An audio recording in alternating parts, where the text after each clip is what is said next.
announce the arrest last evening of a suspect and a person of interest in the fire at the Old Pink back on June 17th. I want to recognize right now Captain Frank Krathaus, who's the commander of our fire investigation unit, who's standing up here with us today, and the work that he's done with his unit and in cooperation with other agencies as well.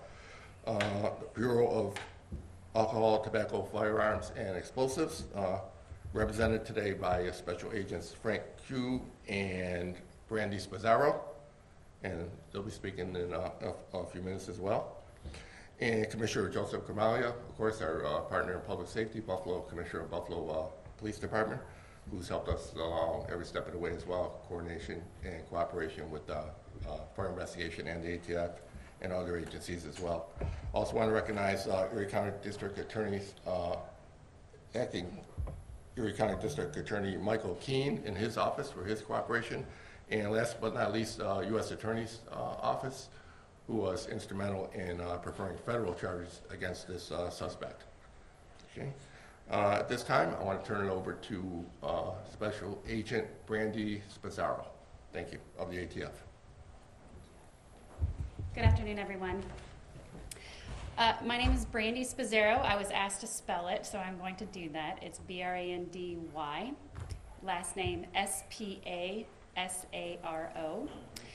I am the special agent, or assistant special agent in charge of the New York Field Division for the ATF. I had some prepared comments, but just real quick, last evening we did arrest Buffalo resident John Burns on one count of federal arson. This charge carries a minimum of 5 years and a maximum of 20.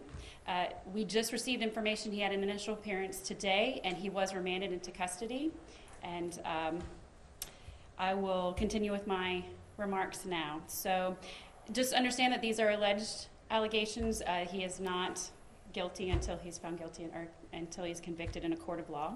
But I will say that these allegations that the defendant caused tremendous amounts of damage, not only to property, but to many people of this community. I can't go anywhere without people commenting on the Old Pink and how it's forever changed the Buffalo landscape. So we're very proud to have brought justice in this case, or be pursuing justice in this case. There's just no place in a civil society for the spreading of fear through intimidation, violence, or destruction, which is what was happened in this investigation. The members of ATF, in partnership with Buffalo Fire Department and Buffalo Police Department, worked very diligently to quickly investigate and identify the defendant and bring him to justice. And we want to also thank the U.S. Attorney's Office, who is assisting us in the prosecution of this case for the Western District. We will continue to work with our partners and see this through to address all violent acts in this community. So, thank you very much. Okay. Thank you, Brandy. At this time, I'd like to introduce Fillmore District Councilman Mitch Nowakowski, and he has a few words as well. Thank you. Thank you, Commissioner. As the elected representative of the Allentown neighborhood, I want to thank the ATF and local responding agencies who worked hard on this case. As you know, these large-scale fires are a threat to public safety. They're also a threat to nearby residents, people, and our emergency personnel who go out and control these fires from spreading. And I know I could speak for a lot of people that not only felt fear because of the large-scale fire and it being so close to a residential neighborhood, but also to people on Allen Street that is known for a large congestion and heavy trafficked area. So I just want to thank again local responding agencies and the ATF for pursuing justice. Artie, at this time, any questions for any one of the individuals? Could you talk a little bit more about the context of what happened there and a motive? In the press release that was sent out, there was some language about this being intentional. Could you just talk more about the motive and why the fire was set, allegedly? Commissioner, can you come a little bit closer? Sure. When it comes to motive, I don't, obviously it's still an active investigation also. And there's not too much we could say along those lines. Obviously the suspect has been charged, but he has not been convicted. We do know he was in, a contentious argument with bar owners and managers of bar employees at the Pink, prior to the incident. And that's all we know at this point. We don't have a lot of details about that, or we're not able to release many details about that at this juncture. Was he an employee of the Old Pink? And also, how did it come to be that you found out it was him to arrest him? He was not an employee, no. I mean, he frequented the establishment, as we all know. He was first saw on one of our city cameras, the suspect in question, sort of from the street, basically a tote on the street outside the Pink, going into the area where the origin of fire that we determined was the origin of fire, and then returning back to the street, Mariner, and then headed down the street. We got most of our better video, which was more conclusive from the video that was released from the Pink. They had their own DVR, they had their own surveillance, and that surveillance actually showed him not only going to the area of origin, but actually stooping down and while he was in that act, smoke and fire, emitting from the what we consider the origin of the fire. So it was more conclusive, and that's what made him more of a person of interest. What was used to start the fire? Are we talking about a lighter, any type of accelerant? We don't know at this time. With speculation, there was a torch at the scene of the fire, but we're not sure at this time whether that was used or not. Can you talk about the complexities of this case and what you try to determine when you're trying to determine any type of arson? You're trying to determine where the fire started and then work out from there. Mm-hmm. Well, we have, like I said, we have Frank Kratos here, Captain Kratos. He's the commander of our fire investigation unit. They do an amazing job. So in this particular instance, I don't think it was too difficult identifying the origin of the fire. But once that's established, arson is a really hard crime to prove, and it's even a harder crime to convict. So that's why this investigation took the time that it did.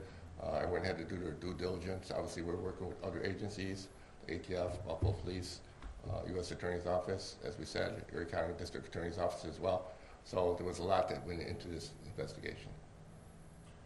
During the court appearance today, it was mentioned that this all began with him groping women, perhaps inside the Old Pink, and then led to the altercation with the security guard.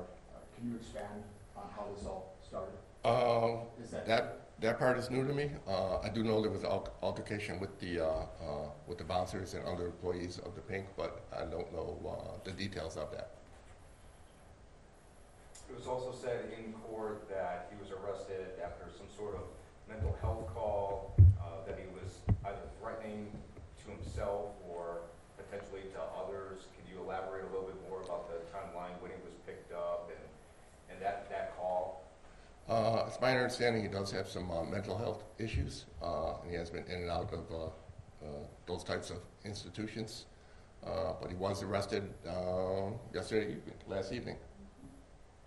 Commissioner Grimaldi, can you just talk about the role of Buffalo Police, the role in this case?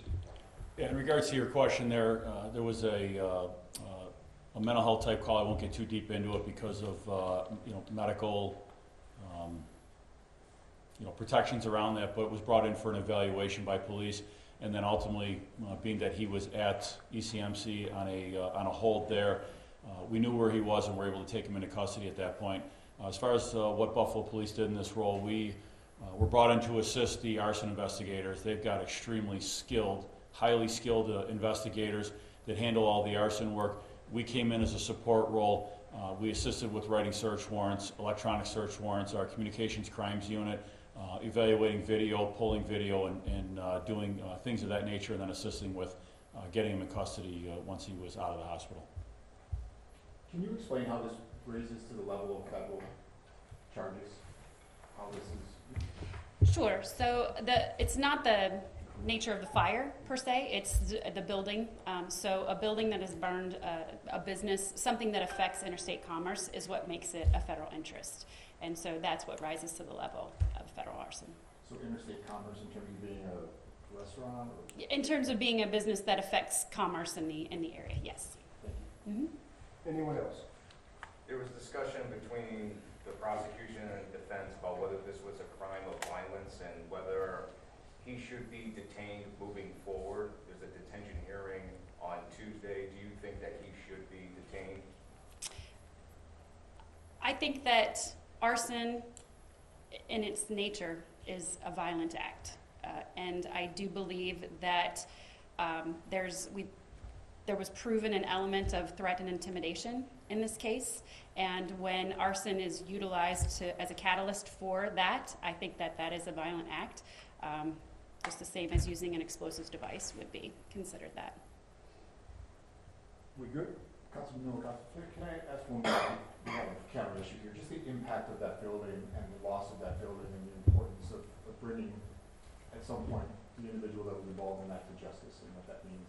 Of course. So the Allentown neighborhood is, you know, it's historical in nature, and the Pink was a icon in that area, and it was an icon in the city of Buffalo. And many people identify the Pink to Allentown and where they live. And the residents that I represent oftentimes bought their homes in the early 80s and the late 90s because of the social impact of restaurants and bars like the Pink. And when it initially happened, a lot of residents were concerned because, I mean, the fire was of great magnitude. And I mean, you talk to people, it's really adjacent to homes that are very old. And it could have easily have spread if we did not have Buffalo Fire doing tremendous work.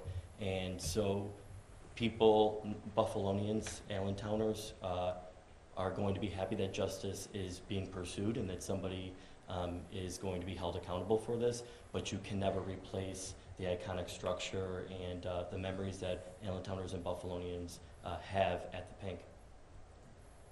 We good? Thank you, everybody.